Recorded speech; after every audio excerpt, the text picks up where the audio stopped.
ओम तत्सत् श्रीमते रामचंद्राय नमः।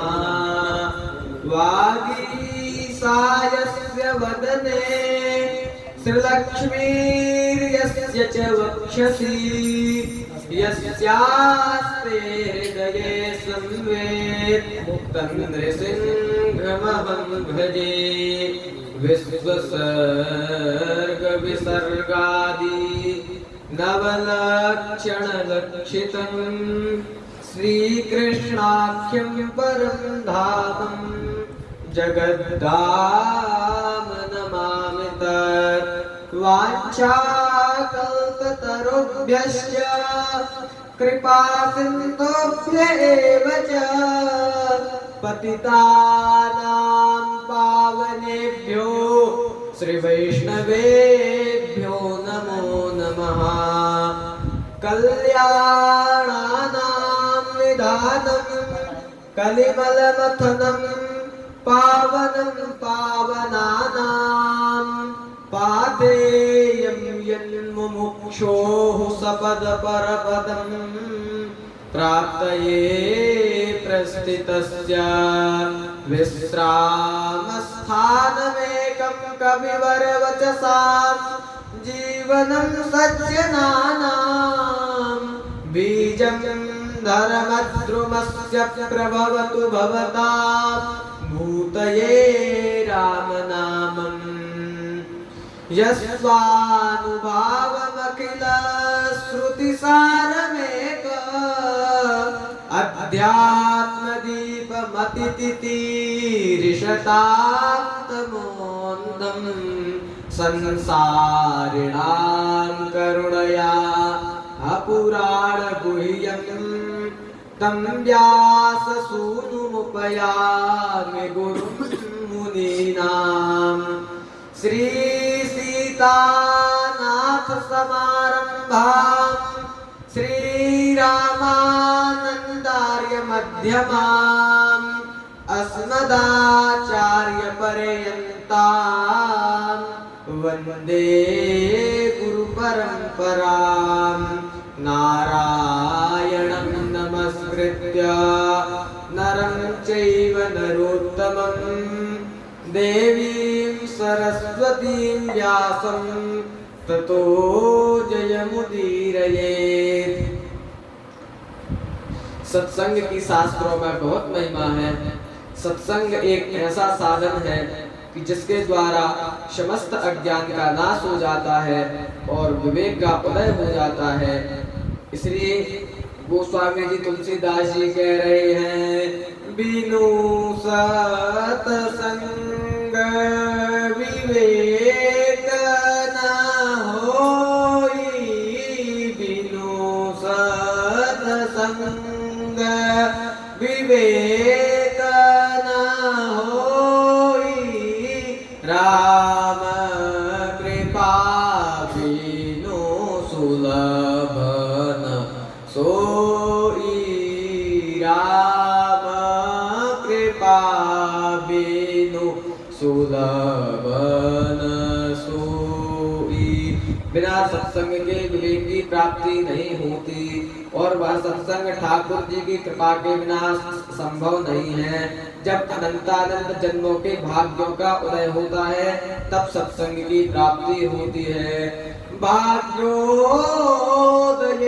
बहुजन्म समर्जितेन सत्संगमं च लभते पुरुषो यदा वै, अज्ञान हेतु कृतमोहमदान्धकार नासं विदाय तदोदयते विवेकः।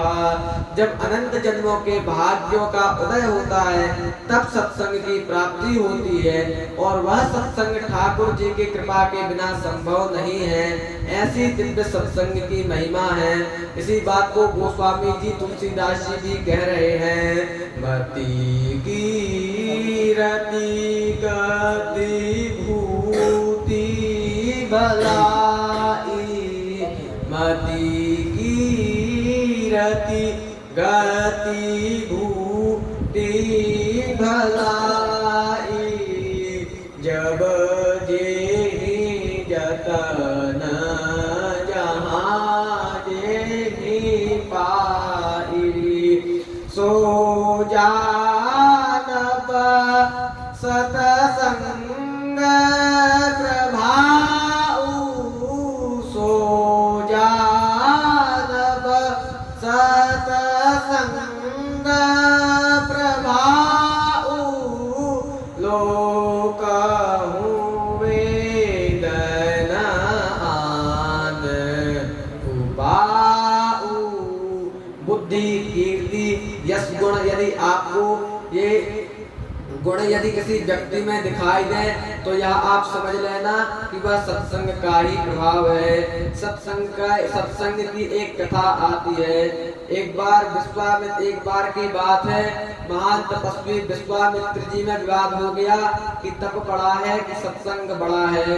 विश्वामित्र जी तप की महिमा बखान कर रहे थे और वशिष्ठ जी सत्संग की महिमा बखान कर रहे थे। वे दोनों ब्रह्मर्षि शेष भगवान के पास गए। शेष भगवान ने उनको आदि वर्ग आदि देकर के कहा कि हे ब्रह्मर्षियों, आप यहाँ क्यों पधारे? विश्वामित्र जी ने कहा कि हे शेष भगवान, हम दोनों में विवाद हो गया है।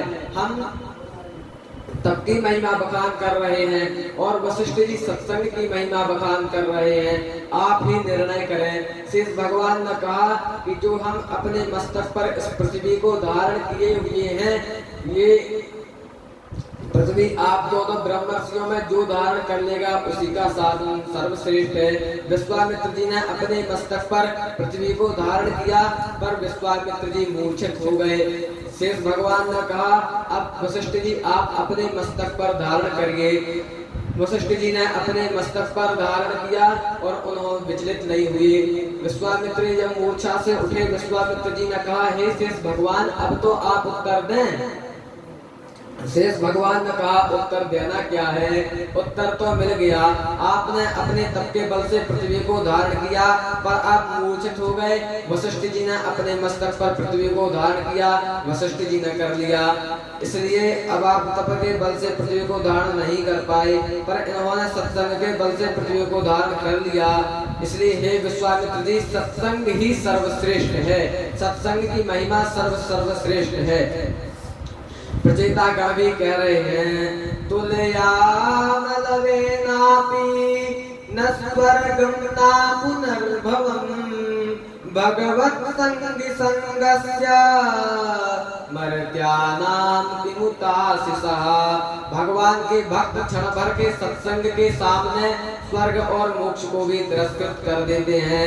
ऐसी दिव्यता सत्संग में है। हम ठाकुर जी के चरणों में प्रणाम करके सत्संग की महिमा समाप्त करते हैं। श्री वृंदावन बाके बिहारी लाल की जय।